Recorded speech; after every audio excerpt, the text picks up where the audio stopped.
Hey, so today we're going to New Orleans. I'm going to make a batch of gumbo for you. Well, I've already got some of it started. I have a half a pound of sausage already in the oil here. It's cooking. It's a smoked andouille sausage, but it's not the traditional type. I have to do a no pork meal. So this is bison. I was able to find in my local grocery store. Was able to find some Cajun style bison andouille sausage. So I got that going in here. And then the next thing I'm going to start, I have melted butter in here already. I'm going to make a roux, okay? And the roux, the idea is it's 50-50 fat and flour. I'm going to cook this up and get some nice flavor out of it. So I've got half a cup of butter in there, and I'm putting a half a cup of flour in here. And I'm going to cook that until I get a nice, dark, flavorful roux. There's blonde roux, which is the flour is barely cooked, and then you can have a medium one where it's cooked a little more. I want a nice dark one. It's going to really impart a lot of flavor. So I'm going to get that going. And the sausage here, it's already cooked, really. I mean, it's a smoked andouille sausage. It's already cooked. I don't have to cook this. What I'm trying to do here is get some caramelization on it because I want to build some flavors in this dish. And as I go through this, you're going to see that I'm going to continue to build flavors. All right, I'm cooking my roux. The sausage is nice and caramelized, so I'm going to take it out of this pan. But I'm not going to waste this oil. Again, I'm trying to build flavors. So the next thing I'm going to do once I get this out of here is I'm going to put in the veg. Now, what's the veg? The veg, this is traditional down south, down in New Orleans. In the cooking down there, they call it the Holy Trinity. I've got onion and some green bell pepper and some celery. And that was a cup and a half of the onion. It was a cup of the green bell pepper and a half cup of celery. 3-2-1. 3-2-1. That's one of the ways that people do it down there. I happen to like that ratio because of the way the flavors come together. So now what I'm doing, I said I'm building more flavors. I'm going to caramelize these veg a little bit, sweat them, cook them down. I'm going to get some flavor of the sausage in them to help them. And then the last thing I'm going to add to this bunch, now that I've got that started, is garlic. This is about a half a head of garlic. Okay, I'm not going to put any salt in now. There's a lot of salty elements in here, so the salt is going to come at the very end. So I'm going to sweat this, get some caramelization, cook it down, finish the roux. That's going to take a little bit of time, and then we'll continue with this. Okay, so as you can see, this roux is darkened up nicely. This is about the way I like it. You can see it's nice and dark. Some people might go a little darker than that. I think this is just fine. And so now I'm going to add a lot of the rest of the ingredients. I have this nice roux. Now I'm going to add 1.5 quarts of chicken stock. This is unsalted chicken stock. You can find it, okay? You can make it yourself. I make chicken stock a lot myself in this particular case. I just use the stuff that I could get in the store, unsalted chicken stock. So this is 1.5 quarts that I put in with my roux. And I paid attention to that roux, okay? I mean, I kept stirring it. I paid attention to it because I didn't want it to burn. Okay, so now the next thing I'm going to do is I'm going to return my nice cut sausage, cooked caramelized sausage to this. And then I have 1 cup of crushed tomato. I'm going to put that in too. And I'm going to add 2 cups of okra. Okra is one of the traditional ways to thicken a gumbo. There's another thing called filet. Some people like to thicken their gumbo with filet. I like to do it with the okra. It gets that. I know some of you have had okra before. It has that. It seems almost slimy sometimes when you cook it, and that's perfect for thickening the gumbo here.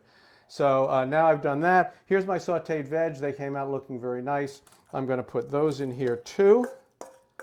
Okay. Got the veg in there. And then I like to add a little something. Sometimes I just use a chipotle pepper, like a dried chipotle. I'll cut it up, reconstitute it or something. What I had around, I had some chipotle in adobo. So I'm just going to throw in maybe a tablespoon or so of that in here. Give it a nice, and add a little bit of smoke, add a little bit of heat. And then finally I'm going to add just a few herbs. I've got a couple of bay leaves. This is maybe, oh, I don't know, maybe about, I don't know, a couple of teaspoons of oregano I'm going to throw in. And then I have some thyme. And what I did is I tied the thyme. I tied it together like this because it'll make it easier then for me to fish out the stems. I don't have to take them off the stems. I just leave them on the stems. I throw it in here, and then I can take that out later. I don't care if the leaves stay in there. Thyme leaves, that's great to have that in there. So this is going to simmer for 30 minutes, and after 30 minutes we'll put the finishing touches on it, and almost finishing touches because it'll still need to cook some more. So this will simmer for 30 minutes, and then we'll be back. So it's been about a half an hour, something like that. I don't know for absolutely sure. I've just been hanging around, not doing anything in particular. But what I do know is that it's thickened up nicely. You can tell just by looking at it, the way it's simmering, that it's gotten thicker. Donna's wandering around. She's been cooking her own stuff, but you smelled it. I could tell you smelled it. And so now the last thing I'm going to do is add the crawfish tail. So this is 12 ounces of crawfish tail, which I'm going to put in here. Okay. And now we're going to cook it again, like for another 15 minutes. And so I'll be leaving again in about 15 minutes from now. This will be done. Well, another 15 minutes has passed. This has been simmering some more. I've been relaxing and enjoying myself. The last thing I have to do is I have to correct the salt, add the salt. As I told you earlier, I didn't put any salt in before because there's ingredients that have salt in it, and it was going to cook down. If I put the salt in early and then it cooked down, the salt will be concentrated. So that's the last thing I'm going to do. And Donna's come to join. She's ready to taste, but Donna's been cooking today too. What have you been up to? Okay, so these are salted pistachio meringues. And it's a really thick meringue made with hot sugar and topped with crumbled pistachios and a little fleur de sel. Sounds good. Sounds good. How many egg whites did you use and how many did you get? 6 egg whites, and I have 30 of these little critters. Oh, okay. We accumulate egg whites around here from various dishes that use yolks only. Yeah. And so anytime there's a chance to use whites, grab it. Mm-hmm. All right, well, we're just about done here. As I said, I had put just 12 ounces of crawfish tail in here. Another variation I do sometimes is to put a mix of crawfish tail and shrimp, cut up shrimp. So if I did that, usually it would be like 2/3 crawfish tail and 1/3 shrimp. Yeah, that's good. Ah, quite tasty. Let's give you a taste. We'll get you a little bit of the sausage. We'll get, let's see, get you some of that sausage. We got to make sure we get you some crawfish tail in there.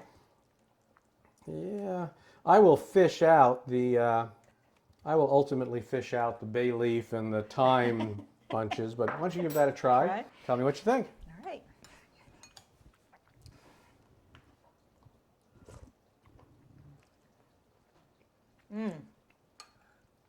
Very, it's a spicy broth, like really well seasoned. The sausage, interesting. This is a bison andouille sausage. Yeah. So a little bit less fatty. You do get a little less flavor out of it because bison's very lean. So I added extra olive oil when I cooked up that doesn't really add the flavor. The same as you would have with a normal andouille, where you get that nice pork fat comes out. Right. But we needed pork free. Right. And this is really the flavors will continue to kind of blend overnight. So this is a good thing to make the day before you're going to serve it. Yeah, we're serving this tomorrow to some friends, so I wanted to make it the day before. Well, thanks very much for joining me for my version of a New Orleans gumbo, and next time we'll try something different. Thanks very much. Bye-bye.